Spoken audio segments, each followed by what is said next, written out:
Bueno, buenas tardes para todos. Siendo las 5:05, vamos a comenzar la charla. Mi nombre es Valeria Vélez, yo hago parte del comité académico del Semillero de Cirugía y es un gusto presentarles al doctor Simón Muñoz. Él es médico general de la Universidad de Antioquia y residente de cirugía general también de la Universidad de Antioquia, quien nos viene a hablar hoy de cirugía en control de daños de trauma abdominal. Doctor, bienvenido. Valeria, mil gracias. Muy buenas tardes a todos. Gracias al semillero por la invitación y por permitir pues, el espacio para que podamos hablar de estos temas tan interesantes. Hoy vamos a hablar de cirugía control de daños en trauma abdominal. Es un trauma muy extenso. Si quisiéramos hablar pues, de a profundidad del tema, nos tendríamos que quedar horas y días realmente repasando toda la bibliografía que hay actualmente sobre el tema. Pero pues esa no es la idea. La idea es como dar una abrebocas al tema y que sepamos qué es y cómo se coge y cómo se come el tema. Inicialmente quiero hablar unas cositas de trauma abdominal, generalidades, en general del trauma abdominal.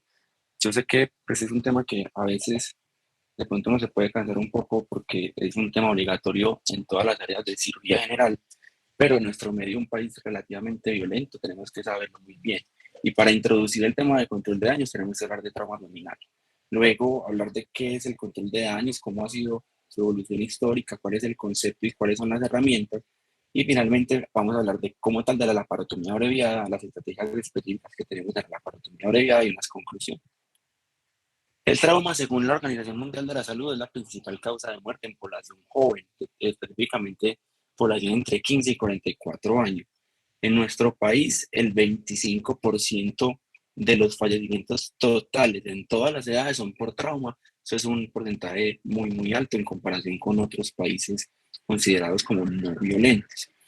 El trauma abdominal en general, cuando uno lee en las diferentes revisiones, siempre se ha clasificado como trauma cerrado y trauma penetrante. Al mismo tiempo, el trauma penetrante, dependiendo del mecanismo de trauma, si fue por un arma cortopunzante o arma blanca, si fue por proyectil de arma de fuego o algunos otros diferentes mecanismos pues, que hacen parte más del trauma de guerra. También hay revisiones que clasifican el trauma abdominal, dependiendo de la estabilidad hemodinámica del paciente, ¿sí? A nivel mundial, ¿cómo es esta relación entre trauma cerrado y penetrante? La gran mayoría corresponde a trauma cerrado, representado más o menos por el 80% de los casos, principalmente secundario a accidentes de tránsito. Y el porcentaje restante sería entonces trauma penetrante abdominal. Esto va a variar obviamente entre diferentes países y si se evalúa o no en un escenario de guerra o en el trauma civil en general. Ya se ha determinado en algunos estudios que pacientes que tienen trauma abdominal aislado e ingresan hipotensos a la sala de urgencias tienen un 1% más de probabilidad de muerte por cada 3 minutos en el que se retrase su manejo. Entonces, eso hace que sea muy importante reconocer muy bien esos pacientes graves, sabernos muy bien los algoritmos de manejo de los pacientes en general politraumatizados y, en este caso específico, pacientes con trauma abdominal. Este es un estudio que se realizó en nuestra ciudad, en el Hospital Universitario San Vicente Fundación, pacientes con trauma abdominal penetrante llevados a la parotomía. ¿Qué encontraron en esos pacientes? Una serie de más de 500 pacientes. La gran mayoría, el 65%, tenían al menos hemoperitoneo, había sangre en la cavidad peritoneal. Y ya en menores porcentajes había lesiones específicas de algunos órganos, siendo el órgano más afectado el hígado, casi con un 30% de los pacientes con este órgano afectado, y de ahí en adelante iba disminuyendo el porcentaje. Había trauma importante de intestino delgado, diafragma, colon, estómago, vías urinarias. El órgano en general menos afectado fueron los grandes vasos, pero sabemos pues, que por sus características pero presenta un trauma básicamente grave. ¿Cuál es el manejo de los pacientes con trauma abdominal? Lo que nos proponen las guías de la ATLS y lo que uno siempre debe tener en cuenta a la hora de atender cualquier paciente politraumatizado, son digamos como los siguientes elementos, ese es el siguiente esquema y es, todo paciente tiene que tener un manejo prehospitalario, probablemente nosotros no estemos implicados como médicos en este manejo, a no ser que por alguna razón y casualidad de la vida estemos presentes en este sitio de atención.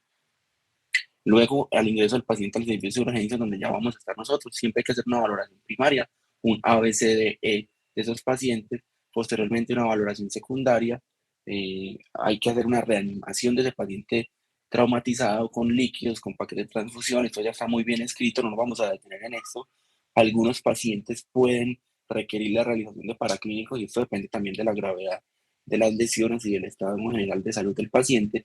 Muchos de ellos van a requerir cirugía y finalmente también algunos van a requerir unidades de alta dependencia como lo es una unidad de cuidados intensivos. ¿Cuál es el algoritmo general del manejo del paciente con trauma abdominal penetrante? Eso cambia un poco dependiendo del grupo de escritores y de la escuela, por decirlo así, de investigadores y de cirujanos que escriban la revisión, pero en general resulta pues siendo como muy similar todo el enfoque. Si yo tengo un paciente con un trauma abdominal penetrante que está inestable hemodinámicamente, que tiene evisceración, tiene signos de peritonitis, tiene hematemesis o salida de sangre por la boca o por el recto, el paciente debe ir a la parotomía exploratoria de entrada. Aquí también se incluyen los pacientes que tienen empalamiento. Si no tiene ninguna de estas condiciones, yo a este paciente lo puedo estudiar adicionalmente con una ayuda diagnóstica simple, como es un examen obviamente físico completo, pero ayudándome de imágenes como lo que es la radiografía de abdomen de pie, radiografía de tórax, también considerar la ecografía a la cabecera del paciente. Si todo esto está bien y no tengo ni neumoperitoneo, ni líquido libre, ni derrame pleural, puedo seguir con la evaluación. Si por el contrario se encuentra alguna de estas cosas, yo debería considerar llevar a ese paciente a cirugía. Si el examen físico del paciente no es confiable porque no tengo alteración del estado de conciencia o estoy bajo efectos de sustancias psicoactivas, el paciente debería ir eh, a una tomografía de abdomen y pelvis, ¿sí? Para evidenciar las lesiones posibles que tiene este paciente. Dependiendo de las lesiones, se llevará a cirugía. Si por el contrario tengo un paciente en el que el examen físico es digamos, confiable, yo a ese paciente lo puedo seguir clínicamente de una muy buena forma. El paciente admite la evaluación sería clínica, cada 4 o 6 horas yo tengo que estar viendo a ese paciente. Si presenta alguno de los signos o síntomas anteriormente mencionados, el paciente debería ir a cirugía. Si por el contrario tengo dudas, pues puedo hacer una laparoscopia diagnóstica. De anotar algo que pues no he mencionado, pero que para nosotros en nuestra escuela es muy claro, el trauma penetrante abdominal es aquel trauma que hiere la pared abdominal y que por ende también atraviesa el peritoneo parietal, esa es la última capa de la pared, en la cual se comunica el medio externo con la cavidad peritoneal. ¿Cómo se esto? En heridas por arma cortopunzante, haciendo una exploración digital. Por armas de fuego se presume que el trauma es penetrante, a no ser que sean trayectorias muy tangenciales y ya pues esto se evaluaría de otra forma con estudios y con examen físico sellado. Por el otro lado, el trauma cerrado abdominal, también de entrada tengo que saber si el paciente está estable o está inestable. Si está inestable hemodinámicamente, puedo hacer una ecografía FAST al ingreso del paciente. Si hay líquido libre en la cavidad peritoneal y el paciente está empeorando, yo debo llevar a ese paciente a la laparotomía exploratoria. Si no está inestable hemodinámicamente y el examen es confiable, también hay otros criterios que me deben hacer pensar que ese paciente va para cirugía, ¿sí? Como defensa abdominal, fracturas costales múltiples, habla de que hubo un trauma del torso grave e importante, o si hay contusión evidente de la pared abdominal. Si eso lo tengo, el paciente debería ir a algunos exámenes, se puede, si el paciente me lo permite y en su condición clínica, si está empeorando, ese paciente va para cirugía. Si por el contrario de entrada el paciente no tenemos la posibilidad de evaluarlo de forma confiable, debo llevarlo de entrada a exámenes imagenológicos para saber cuáles pueden ser las posibles lesiones. Dependiendo, ya hay algunas clasificaciones del órgano afectado y de la gravedad del órgano, se puede considerar manejo no operatorio, pero hay algunas lesiones que son indicativas de entrada para llevar a ese paciente a cirugía. ¿Qué es el control de daños? Pues es un término que inicialmente nos escribió la Armada de los Estados Unidos a principios del siglo pasado como la capacidad de un barco de soportar los daños y mantener la integridad de la misión y el barco a flote.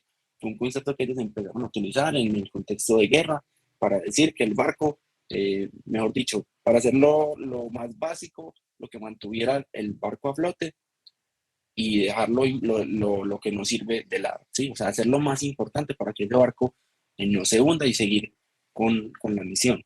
Extrapolado a la cirugía, va a seguir los siguientes objetivos. Entonces, el primero es control de la hemorragia, el segundo es control de la contaminación y el tercero es un cierre temporal de esa cavidad, ¿sí? Esos son como los tres objetivos grandes.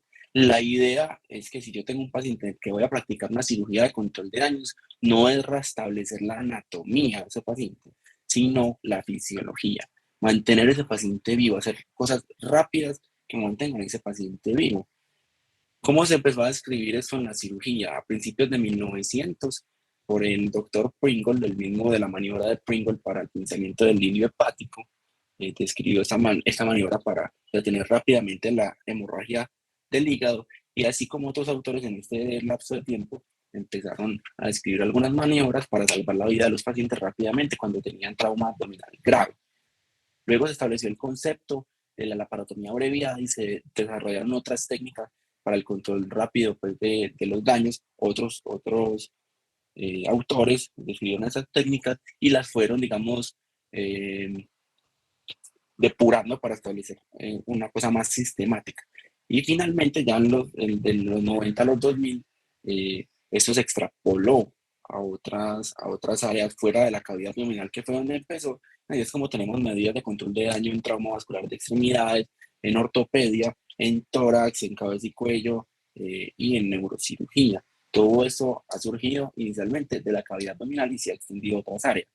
Para anotar, el doctor Borraes, colombiano, escribió la Bolsa de Bogotá en íntima relación con nuestra universidad y con el Hospital San Vicente Fundación. Eso es algo, pues, para hablarlo aparte, pero hemos tenido una importante participación en el desarrollo de este tema, precisamente porque desafortunadamente estamos en un país muy violento. La cuarta era de la cirugía de control de daños ha sido la evaluación a través de estudios de estas medidas de control de daños.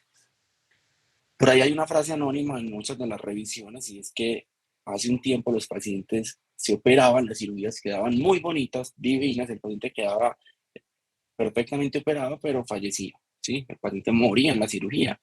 Entonces aquí es donde nace la necesidad de hacer cirugías rápidas que me vayan a controlar lo que me va a matar al paciente.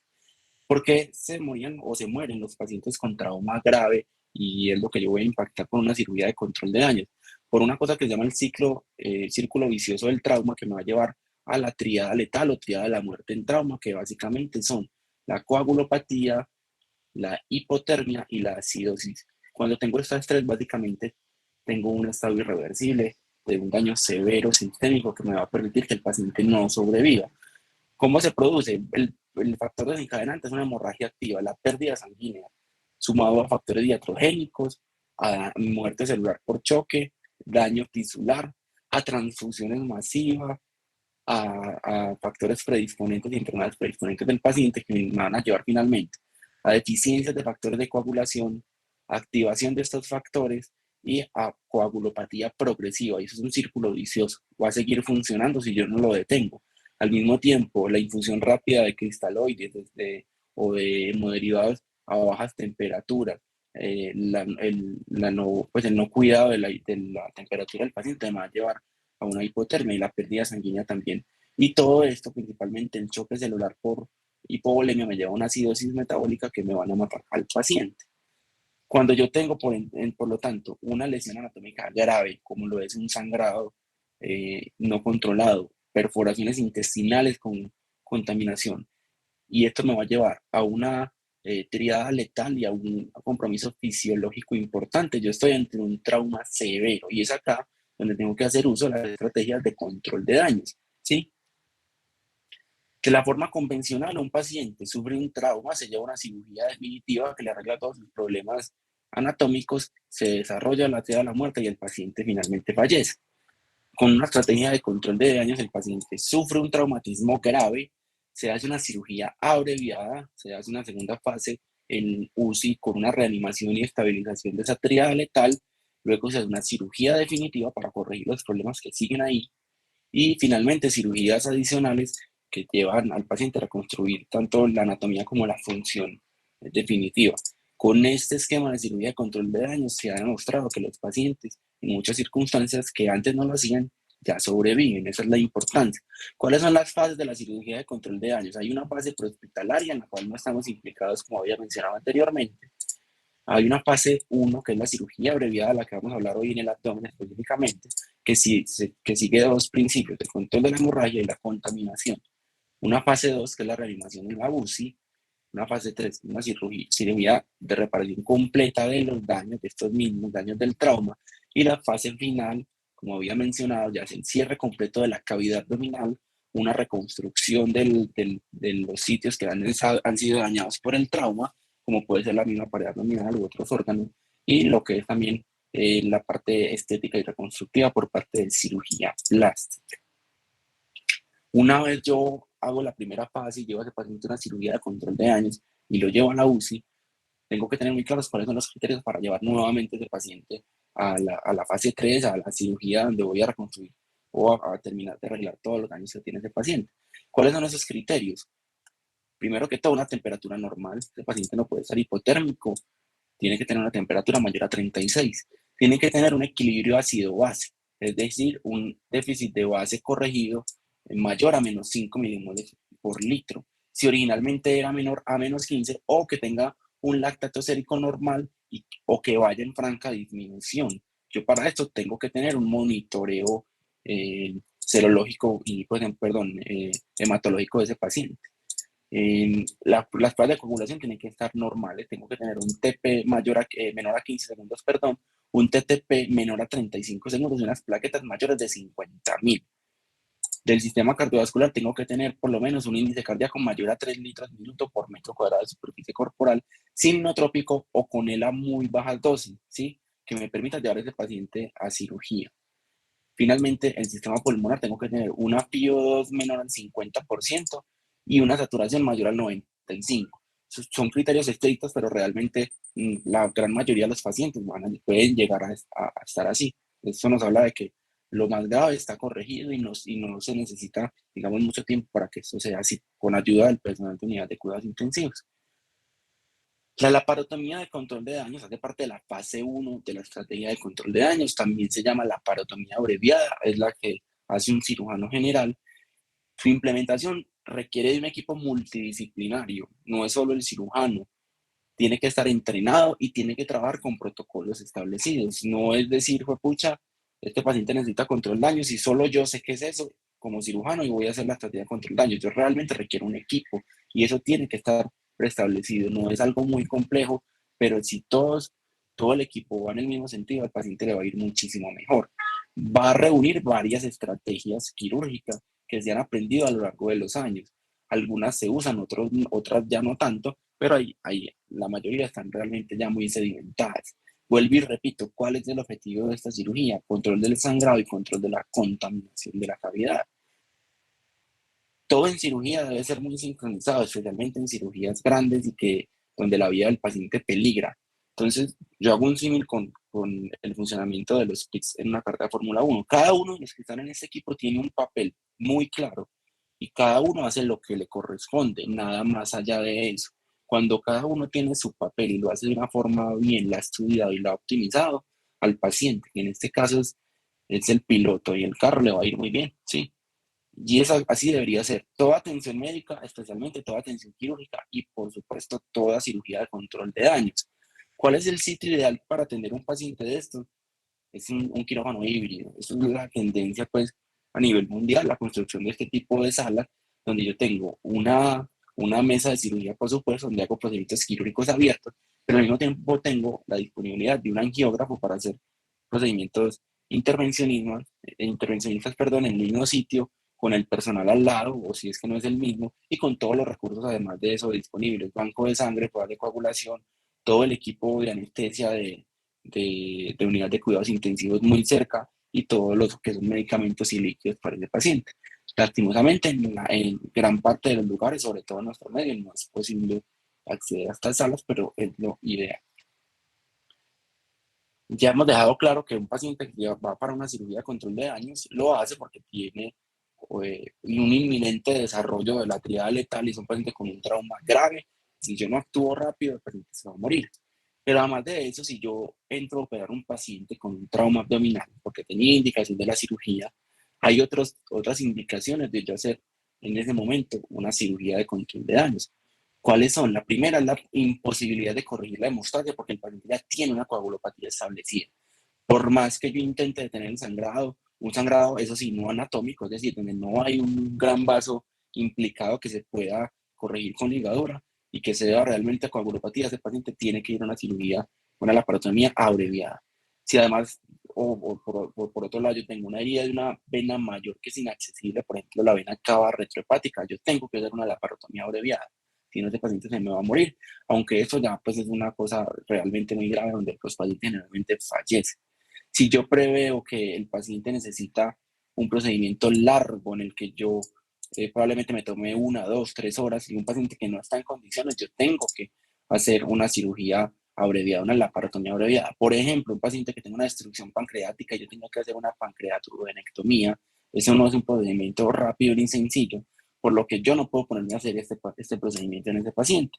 Tengo que tener unas medidas de control rápido del problema, hacer un cierre temporal de esa cavidad y en una segunda instancia, donde tengo un paciente mejor reanimado, venir a hacer este procedimiento, ¿sí? Si yo tengo un paciente que necesita un procedimiento intervencionista para embolizar un sangrado que no está en la cavidad abdominal y tengo el recurso, eh, debería hacer una cirugía abreviada para detener ese sangrado rápidamente en ese procedimiento intervencionista. Por ejemplo, una fractura pélvica que requiera embolización, en este caso detener el sangrado es el principal objetivo. Si yo tengo, además de eso, estoy en la cirugía y tengo un cierre abdominal difícil por el edema visceral y hay alta probabilidad de un síndrome compartimental abdominal, yo debo hacer una cirugía abreviada y de cerrar la cavidad de forma temporal para luego, cuando estén las condiciones de forma diferentes, yo acceda nuevamente a esa cavidad y pueda terminar la cirugía.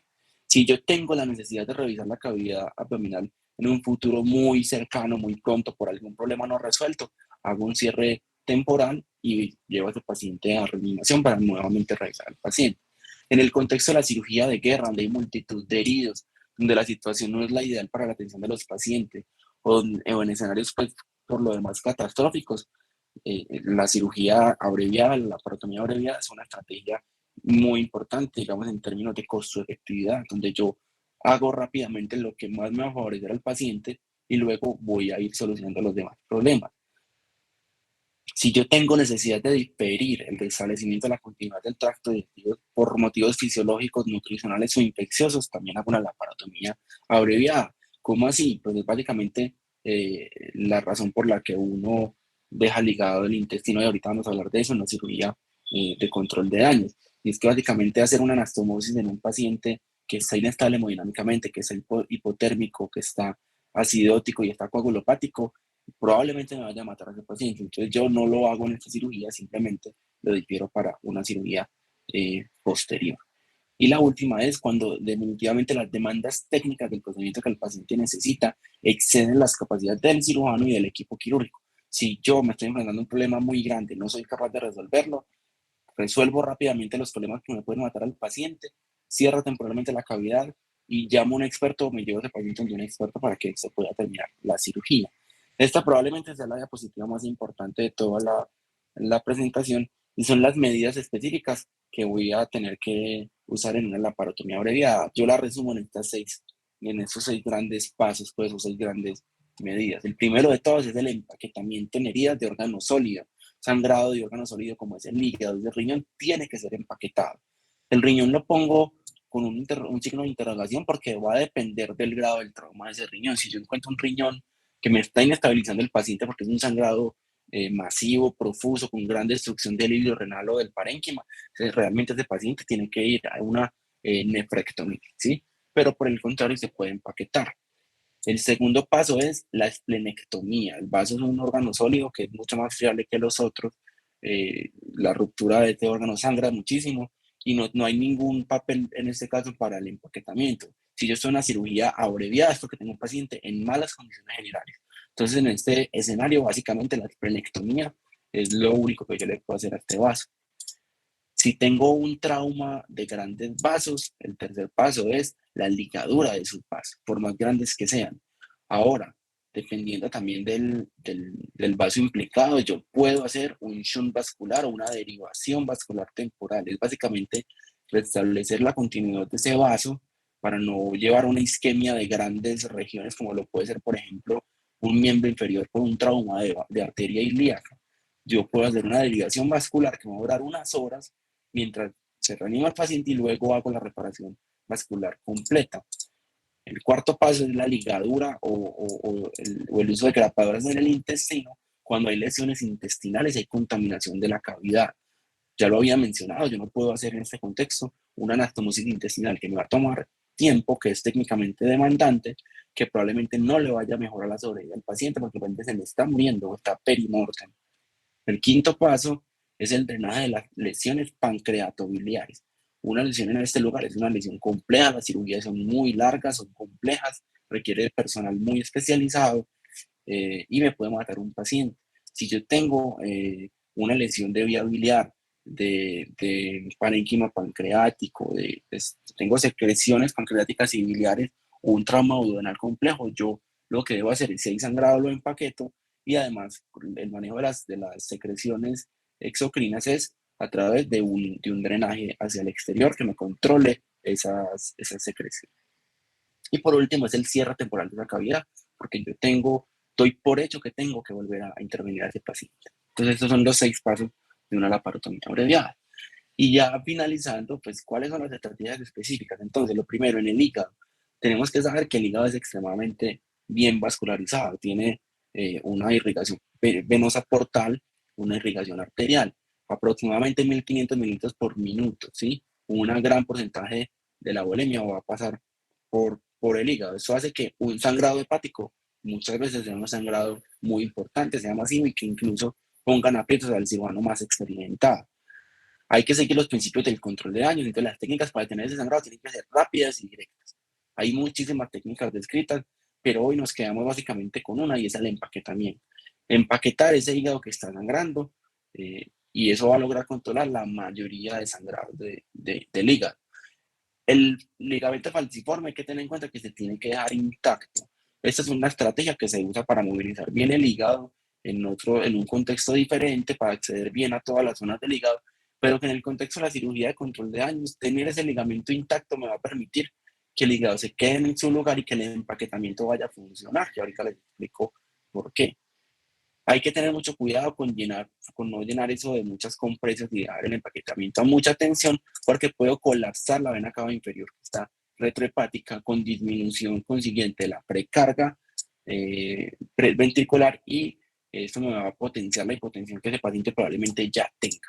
Si el sangrado pues continúa a pesar del empaquetamiento, tengo que hacer uso de la maniobra de Pringle, que es básicamente el crampeo del hilio hepático, ¿sí? Si a pesar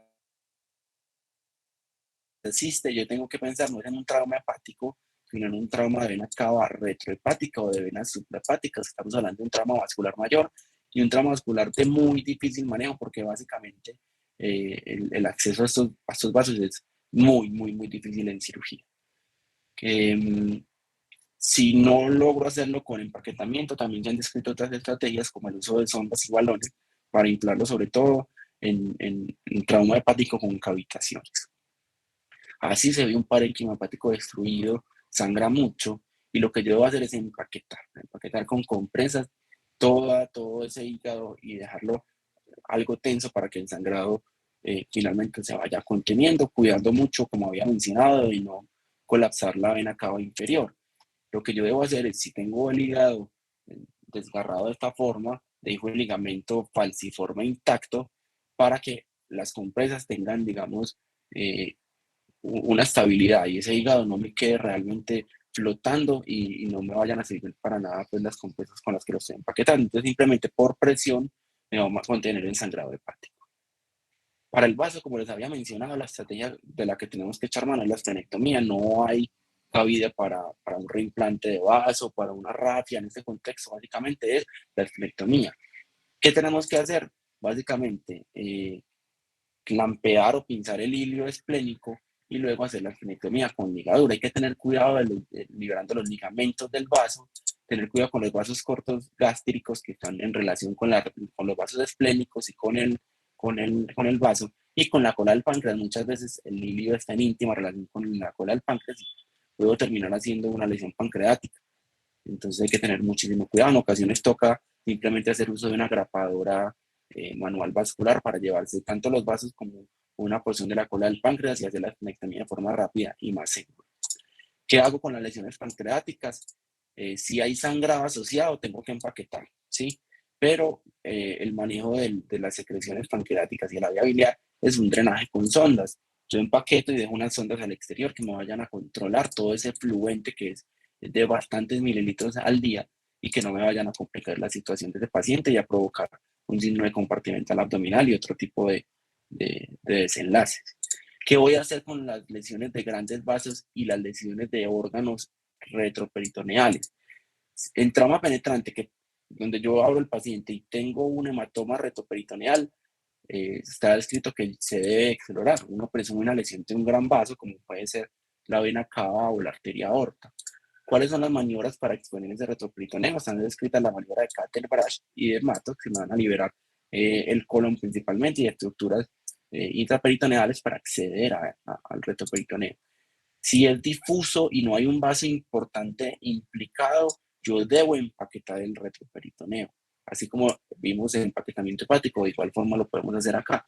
En trauma cerrado, por el contrario, si yo tengo un hematoma retroperitoneal, lo voy a explorar si ese hematoma es expansivo o es pulsátil. Eso me habla de una lesión de un gran vaso. Yo tengo que explorar eso.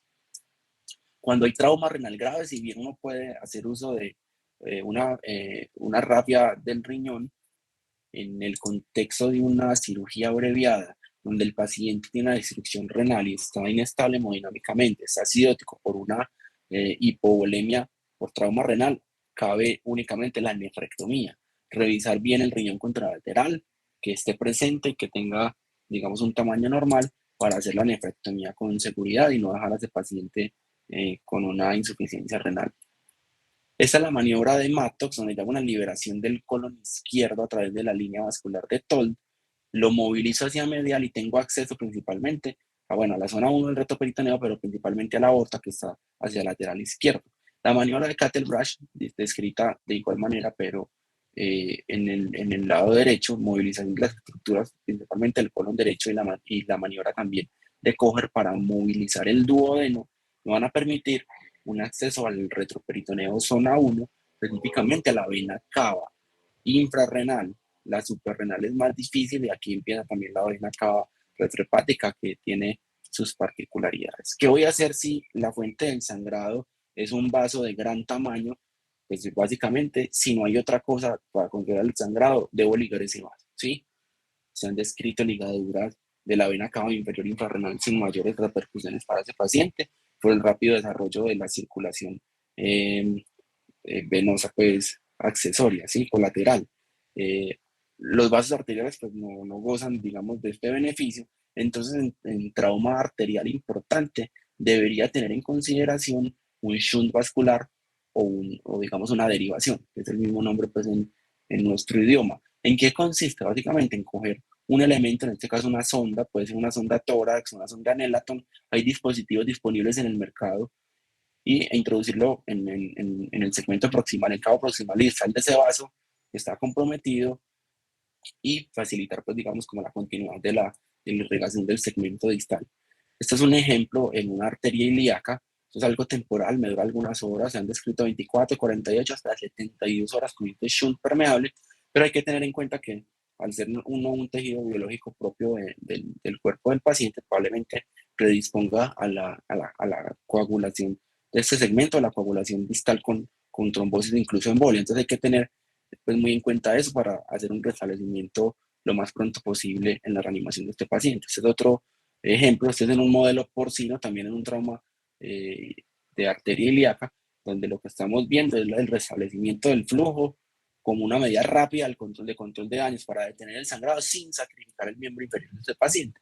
Entonces se hace rápidamente y me permite pues, ese objetivo. Esto es un ejemplo gráfico de algunas estrategias descritas, digamos, como patadas de ahogado en lo que es el trauma de vena cava inferior retrohepático.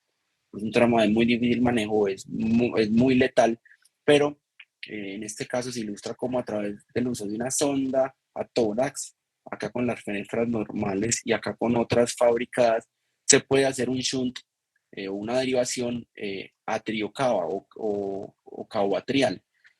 Para eso se necesita una esternotomía mediana y una laparotomía mediana y tener acceso completo al tórax y al abdomen. Un contexto obviamente desesperado, haciendo una jareta para el control vascular acá, introduciendo la sonda tórax y permitiendo pues que acá no haya ningún escape de sangre en la cava suprarrenal y acá también en la vena cava justo en su llegada a la aurícula para controlar el sangrado por la lesión que hay en la vena cava retrohepática. Esto permite un shunt y que no haya compromiso pues, del retorno venoso y muerte del paciente, mientras el paciente se reanima y finalmente puede llevarse a una cirugía en un contexto menos urgente donde se garantice la vida del paciente.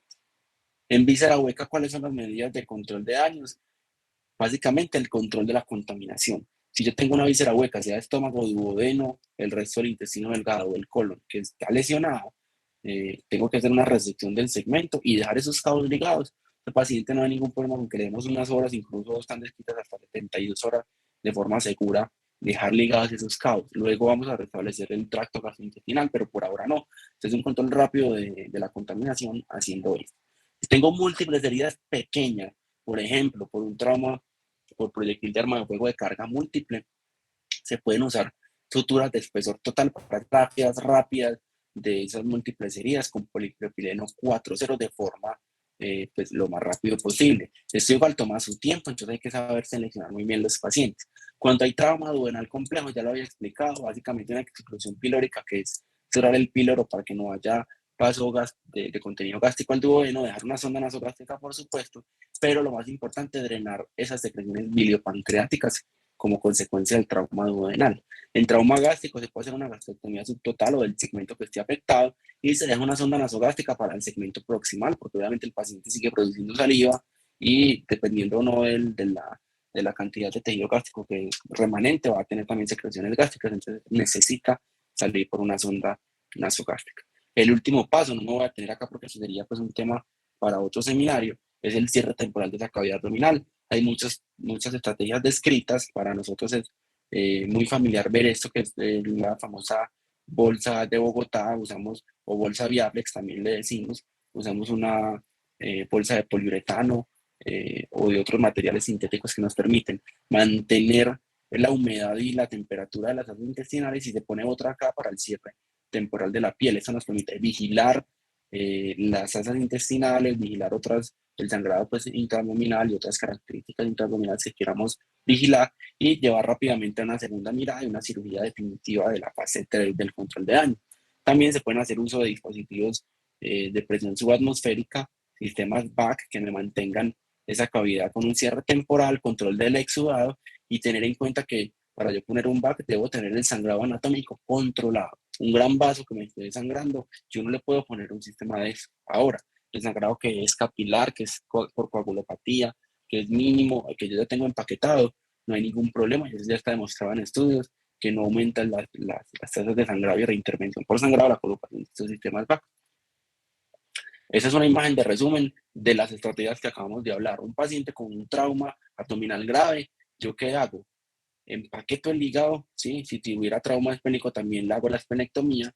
Tengo un trauma pancreático con un hematoma, pero no hay sangrado, no hay secreciones biliopancreáticas, pero ahí tengo lesiones intestinales. Yo lo que debo hacer es resección rápida de esos segmentos y dejo los cabos ligados, así como el hígado empaquetado, para finalmente hacer un cierre temporal de esa cavidad y llevar al paciente a la unidad de cuidados intensivos. En esto se resume nuestra charla de hoy. Las conclusiones, básicamente, ¿qué es el control de daños? Una estrategia rápida, concreta, que no son definitivas, pero van a salvar al paciente. La idea es mantener el barco a flote y el paciente vivo. Hay que considerar de forma temprana realizar una cirugía abreviada.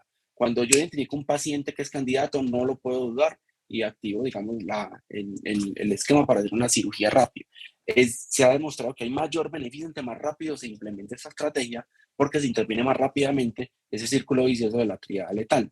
Hay dos objetivos, es el control de la hemorragia y el control de la contaminación. ¿Cuáles son las estrategias? Básicamente el empaquetamiento del sangrado, la ligadura de grandes vasos del shunt vascular, el uso de sonda para drenaje de secreciones biliopancreáticas, la grapadora intestinal y el cierre temporal de la cavidad. Eso es todo. Muchísimas gracias a todos por la atención.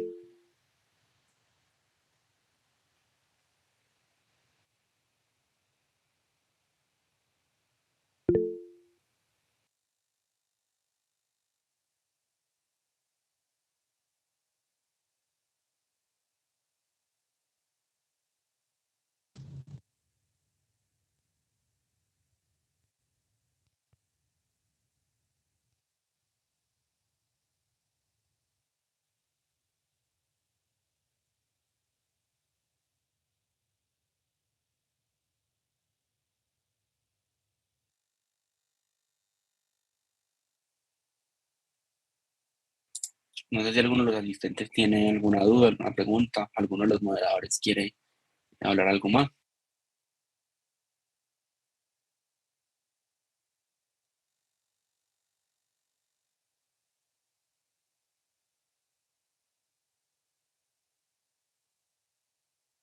Chicos, muchísimas gracias por su participación. Recuerden quedarse aquí al final de la charla para ponerles la asistencia. Nuevamente, si tienen alguna pregunta, pues la pueden poner ahí en el chat. Si no, pues muy bien. Muchas gracias al doctor Simón por acompañarnos el día de hoy y esperamos poder seguir contando con ustedes en próximas charlitas. Muchas gracias a todos por la asistencia. No, claro, con mucho gusto, no sino que inviten. Para eso estamos. Y también yo sé que mis compañeros están muy dispuestos. Listo, muchísimas gracias a todos. Recuerden quedarse al final para llenar la asistencia.